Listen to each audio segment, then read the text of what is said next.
बहनों, मधुश्रावणी का पर्व मिथिलांचल का मुख्य पर्व है। ये व्रत नवविवाहिताएं अपने पति की लंबी उम्र के लिए करती हैं। सावन मास के कृष्ण पक्ष की पंचमी तिथि से इस पूजा की शुरुआत होती है और इसका समापन सावन मास के शुक्ल पक्ष की तृतीया तिथि को होता है। मधुश्रावणी के अंतिम दिन टेमी देने की भी परंपरा है। इन 13-14 दिनों तक नवविवाहिताएं नमक नहीं खाती हैं। उनके खाने पीने से लेकर उनके कपड़े, गहने व पूजा का सारा सामान उनके ससुराल से ही आता है। इस पूजा में पुरोहित भी एक महिला ही होती है, जो कि 13-14 दिन तक पूजा करवा हर दिन अलग अलग कथाएं सुनाती हैं। इस पूजा में बासी फूलों से ही बिसहारा की पूजा की जाती है। शाम को नवविवाहिताएं ससुराल से आई हुई साड़ी, गहने आदि पहन फूल लोढ़ने अपनी सखियों के साथ जाती हैं और अगले दिन उन्हीं बासी फूलों से पूजा की जाती है। तो आइए जानते हैं मधुश्रावणी में पहले दिन यानी पंचमी दिन की पूजा कैसे करते हैं। हेलो फ्रेंड्स, स्वागत है आपका मेरे चैनल मैथिल राधा में। बहनों, पंचमी से एक दिन पहले यानी नहाय खाए वाले दिन ही जहाँ पूजा करनी है उस जगह को अच्छे से साफ कर वहाँ पर एक चौखुट अर्पण दें।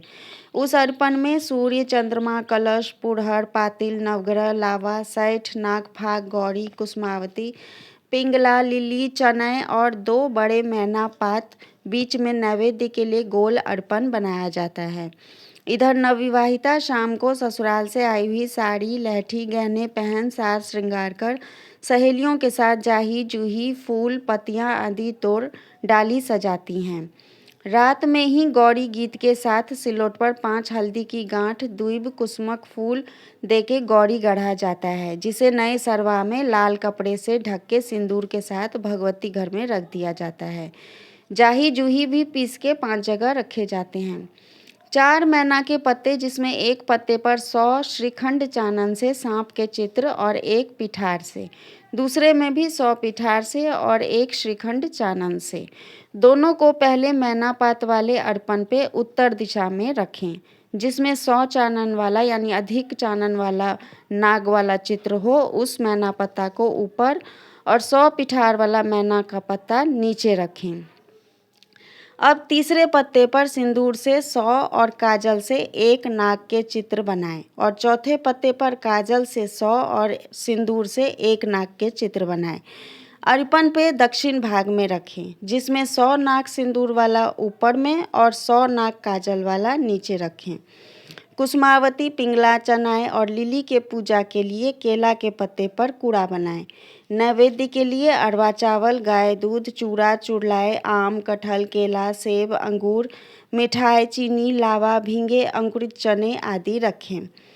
चने के लिए एक डाली में अरवा चावल, पैसा, सफ़ेद जनौ, दही आदि रखें। बिन्नी के लिए एक लाल कपड़े में 14-15 की संख्या में धनी, धान, दूब, हल्दी, सुपारी, बड़की छोटकी अड़ाची, जाफर, लौंग, हरे, बड़की छोटकी हरीर, बहेर और पैसा देके पोटली बांध ले।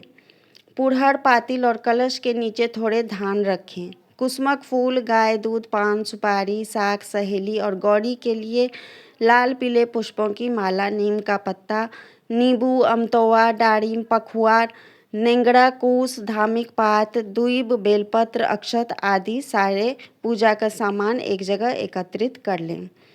अगले दिन यानी पंचमी तिथि को नवविवाहिता सवेरे स्नान कर ससुराल से आई हुई साड़ी, गहने, लहठी आदि पहन श्रृंगार कर कुलदेवी को प्रणाम कर पूजा में बैठें। कलश में जल भर पहले नीचे धान दे, तब कलश को रखें। पातिल में दीप जला लें। अब गौरी पूजा, कलश पूजा, सूर्य चंद्रमा नवग्रह पूजा, बिसहारा पूजा, वार्षिक पूजा, चनई नागक पूजा, कुसुमावती पूजा, पिंगलाक पूजा, लिली नागक पूजा, गोसाउनिक नागक पूजा और सैठिक पूजा करते हुए बिन्नी को अपने आंचल में रख 5 तरह के बिन्नी को 3 बार सुनेंगी। फिर कथा सुन एक बार अंत में वाचो बिन्नी सुनेंगी। इसके बाद सभी देवी देवताओं को प्रणाम कर अहिबातियों को मीठा भोजन कराएंगी और शाम होने से पहले खुद भी मीठा भोजन ग्रहण करेंगी। तो इस तरह से मधुश्रावणी के पहले दिन की पूजा की शुरुआत होगी। वीडियो अगर थोड़ी सी भी अच्छी लगती है तो प्लीज़ एक लाइक और सब्सक्राइब ज़रूर करें।